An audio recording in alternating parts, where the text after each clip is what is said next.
In the second video, we encounter this problem of cooperation and formalize this prisoner's dilemma game. And you'll learn a little bit sort of how to solve simple matrix form games as well.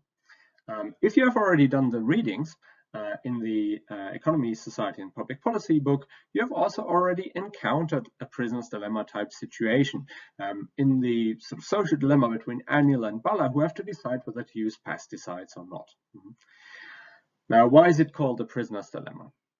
Probably some of you are already familiar with the story. Basically, two criminals commit a crime together and they get arrested by the police and they get interrogated separately in different cells. And the police basically make them an offer and say, look, if you confess, you get a lighter sentence. And if you don't confess and the other criminal rats you out, you get the highest sentence. And if you both stay silent, maybe you can walk free or get off with a minor charge. But if you both confess, then of course you both also go to prison. And that's kind of this logic of this prisoner's dilemma. But the problem of cooperation, the game underlying this situation is much bigger than that. It's much bigger than some police tactic. The problem of cooperation is one of the biggest questions in all of social science, and the application basically span all the social science fields, from political science to economics to psychology, anthropology, and even into biology, evolutionary biology, etc. And there's applications in many of these fields.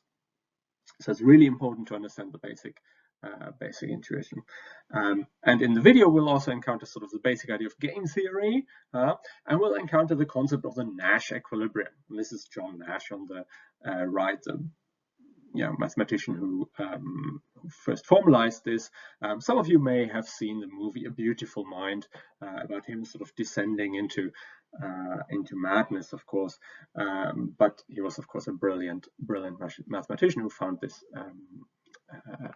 this solution to this problem, and formalize this idea of sort of equilibrium in these types of games.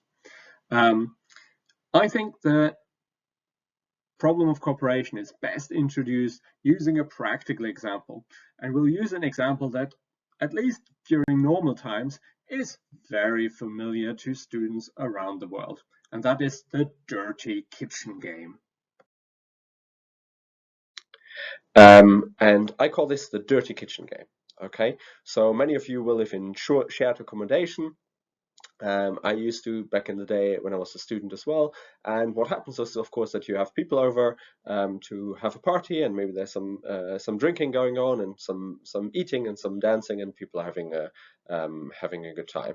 And afterwards, it basically looks like this. So you find yourself on Sunday morning or Monday morning confronted with this kind of situation. So let's think about what happens in this case. And this is basically an example of the prisoner's dilemma. So let's try to model this situation. Let's use sort of the tools that we use in political economy to capture sort of the essence, the simplest parts of this situation. Let's say it costs the equivalent of £30 to clean your communal kitchen, and let's say there's only the two of us involved, right? So let's say the flat is only 2 people flat, but you had a lot of people over, but the two of you have to basically decide what to do next. And let's say it costs the equivalent of £30 to get it cleaned up. So this can be either indirect cost, so we could pay someone, a cleaner, £30 to clean up the kitchen, or you can think of it as opportunity cost, right? So it's the £30 worth of pain, of not doing nice things, not watching TV or studying or going outside, but £30 worth of sort of cleanup time. So you can think of either your time or your money that you pay to someone. That's the concept of opportunity cost, right? And so basically we have a choice here. We can either do this together, the two of us, you and me together, we clean up. That means both of us incur a cost of 15. So we chip in both £15 and pay the cleaner, or we suffer £15 worth of pain or of lost other activity, study activity. You could have spent £15 worth of your time to study for the ESPS core course exam, right? Or we could do it alone. So if I do it alone, then I incur £30 worth of cost. So either by paying the cleaner or by doing it myself. Everyone okay on that, right? So £30 is the total worth of the mess, in a way, the amount of cleanup that is necessary, and we can do that together, or we can do it individually. The reason we find ourselves on Sunday afternoon with the mess still there is that we individually only value the kitchen at £20, right? So if I'm sort of kind of a clean freak, right? If I'm obsessive compulsive cleaner, yeah, then I would have cleaned it up already, of course, right? So then my value from the clean kitchen would be higher than the cost that it is to clean up. So I would have cleaned up already. Most people are not like that. So maybe some of you are. That's fantastic. You are the ideal roommates, of course.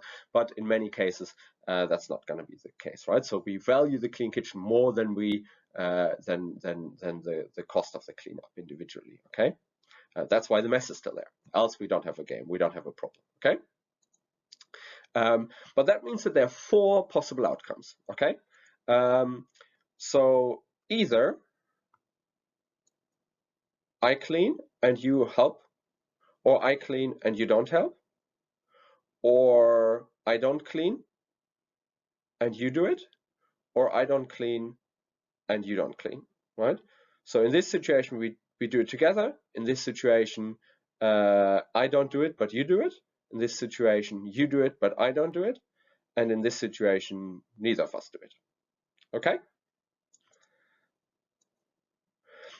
So what about these outcomes? So we can assign sort of numerical values in this case to these outcomes because we know how much we value the clean kitchen. So in this case, we assign a value of £5 to me and £5 to you. So the first number is always my payoff, the second number is your payoff. So in this case, if we both clean up together, right, that means we both incur £15 worth of pain, yeah, of cleanup pain, or we actually pay, right? But we both receive £20 worth of benefit from the clean kitchen, right? So that sounds quite nice, right? So we both get £5 benefit in a way. Okay, so £15 worth of pain, £20 worth of gain, both of us.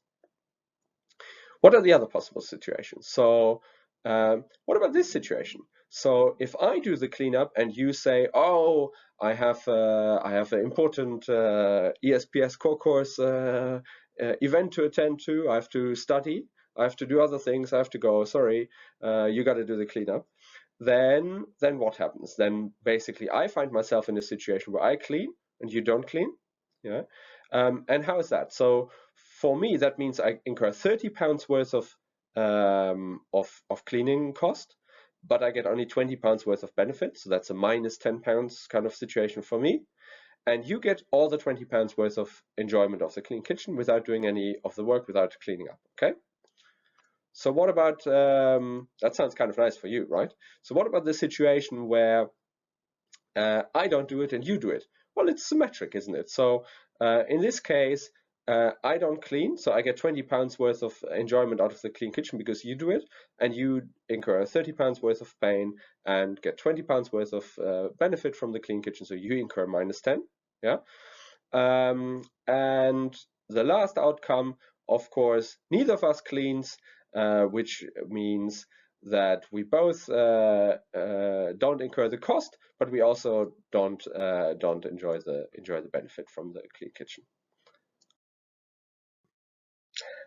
Okay, so we find ourselves with this sort of matrix. So it's a 2x2 matrix, if you want a fancy word, that gives us the payoff structure for our strategic interaction. But we've just done this, right? So we've just designed sort of a simple interaction between the two of us and sort of identified what the payoffs for each possible outcome are. Okay, so fancy words, but I think what we've done is quite straightforward. So what do we do next? How do we solve this? So how do we know what prediction to make? Remember, political economy and game theory is for making predictions about behavior, about outcomes, about equilibrium outcomes. So what do we do? So we have to think about sort of what is my best strategy? What is my best response to what you do? And what is your best response to what I do? And then we see where we end up. Okay. So let's think about this a little bit. So I'm gonna use a laser pointer here for a second. So basically, what we have to do is we have to ask sort of what are my choices? I can clean or not clean. Yeah. And I will think about what is my best response to your choice. So if I think you're going to clean, I will only look at this this column here. So if I think you're going to clean, what is my best response to that? Well, my best response is given by my I can design by or choose based on the outcome. So I can look at my outcome here. So if you clean, I get 5 if I clean, and I get 20 if I don't clean. So I'm obviously better off not cleaning, right? So if I think you're going to clean, I'm better off not cleaning. Okay, and I can highlight this also. Let's mark this. What about if I think that you're not going to clean? Well, if I think you're not going to clean, I have a choice between cleaning, that's -10, and not cleaning, that's 0. And obviously 0 is better than -10. So I'm also better off not cleaning. Okay. So no matter what you do, I'm better off not cleaning. What about your choices? So you do the same. This is a metric game, and you're a strategic player as well. So what if you look at take my choice as a given? So if you think I'm going to clean, what's your best response? Well, you can clean and get 5, or you cannot clean and get 20. Obviously, 20 is better than 5. So let's highlight that. What about if you think I'm not going to clean? Well, then you have a choice between -10 and cleaning and 0 and not cleaning. So 0 is better than -10. So you choose not to clean. So we can highlight this as well. So in your case, it's also the case that you're better off not cleaning no matter what you think I'm gonna do. Okay.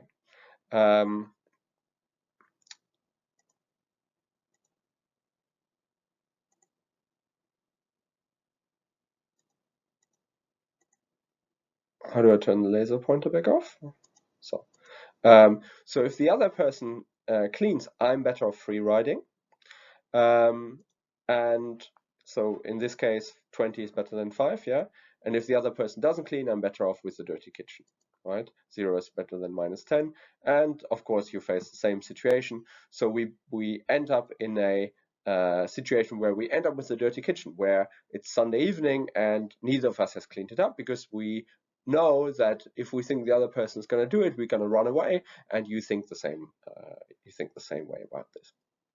And this outcome that we've just found is what we call an equilibrium outcome, and specifically a Nash equilibrium outcome. Now, what does that mean? Nash equilibrium means that players choose their mutual best responses, or specifically, the definition would be that no player has an incentive to unilaterally deviate from this outcome. What does this mean in this case? So we say that our Nash equilibrium is this 0-0 sort of outcome. We can also highlight that in some forms. We can make a star here to characterize the equilibrium outcome. And what does it mean? So it's an equilibrium outcome because no player has a unilateral incentive to deviate. So what does it mean? So if we're not cleaning, neither of us is cleaning up, can I individually make myself better off? And the answer is no. So if we're in this situation, yeah, and we both don't clean up and we both don't get the benefit, I can change my choice from not cleaning to cleaning, yeah. But that means that I make myself worse off. I get -10, right? And the same is true for you. So you also think that if you start cleaning yourself, I can just run away. So basically, you go from 0 to -10, and you're worse off. So no player has an incentive to unilaterally deviate from this situation, and we find ourselves in the dirty kitchen situation. Now, what's the problem with that? Well, the problem is that it's bad, that it's not optimal. if we could only agree, we could find an outcome where we're both better off. We could both enjoy the clean kitchen, the 5-5 outcome, for example. We both like this outcome better than the 0-0 outcome. Yeah, we both could be better off, but because we're in a bad sort of Nash equilibrium, we can't get out of it. Okay, so we're stuck in a way. And that's the dilemma. That's why it's a problem of cooperation, or the prisoner's dilemma, because we end up in the bad situation.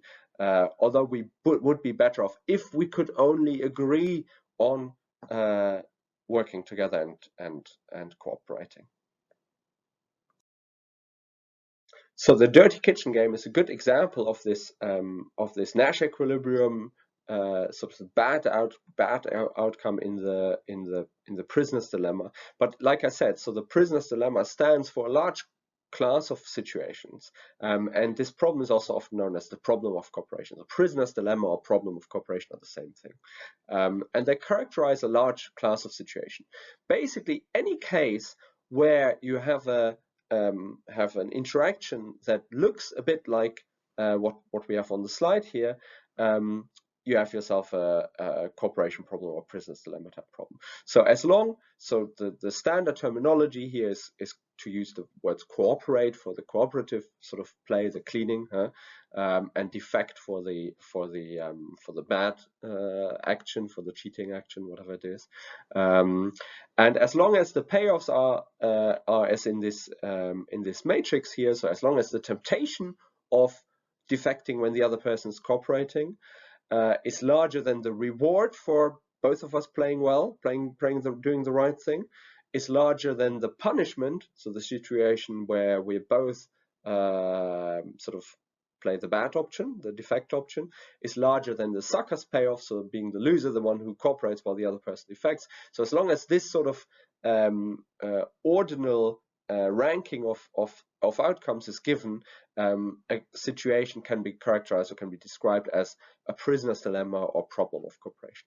And these are incredibly widespread, or this model is incredibly widespread, or finds applications in a wide array of fields. Okay, and like I said, so these applications are incredibly widespread. So the very simple game, this very simple interaction between two players with two choices each, and these four possible outcomes, and very simple sort of dynamic, actually capture a wide class of situations in the real world. Some of you may have encountered this already in your international relations kind of class in terms of arms races or the security dilemma, right? So maybe during the Cold War, the US and the Soviet Union, both of them would have been better off sort of agreeing to limit the nuclear weapons development. It's incredibly costly, and sort of, you don't have to be able to destroy the other side 50 times over, right? But if you think that the other side is developing new weapons, you're better off also keeping up, right? So it's an arms race kind of logic. You would be better off agreeing to limit this, but if you think the other side is doing it, you're better off doing it as well. So you end up in this bad equilibrium where you continue with it. But it's not just political and security applications. So it's incredibly widespread. So economics, business, there's tons of good examples of this. So think about a cartel. Huh? So the two suppliers of some, I don't know, some mineral or some specific chemical product. Basically, you find yourself in the exact same situation.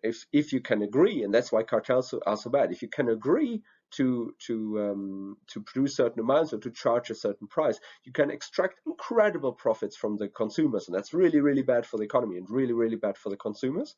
Yeah, but it's really, really good for the company. So if the two companies can agree on how to share the market in a way, they are better off. But of course, they at all times have to fear that the other side will go behind their backs, and that's why they have to look at each other's behavior. That's why OPEC monitors the quotas, etc. Right? So cartels, but there are many other applications in business. But it's not just the political and economic sphere. where these models have been used to great success. Also in biology, there's sort of a variety of dynamics that follow similar kind of logics. And if you come to sort of if you think about the state of nature, which some of you have encountered, maybe Hobbes, the life of man is poor, nasty, brutish, and short. And that's exactly the same kind of dynamic at play here, that you cannot trust the other side. Now, I think with this sort of state of nature or traditional society kind of models, it's often a bit silly to think of this as individual behavior. I'm not going to steal from my brother or my grandmother or my close friend in the same village, where there's sort of close monitoring. But you can think of this as group level dynamics, right? So maybe we would be better off not having to post guards at all times, not to have sentries, not to have weapons to defend our village, right? But if we fear that the other neighboring village is going to raid us, it's going to steal our stuff, then we have to be able to fight, and maybe we're better off attacking first. So we get sort of in these conflict dynamics, partly because we are afraid of the other side doing it, and we would be better off attacking first. And these are just some of the many examples where prisoner's dilemma has been used very successfully to describe the dynamics and the problems that people face.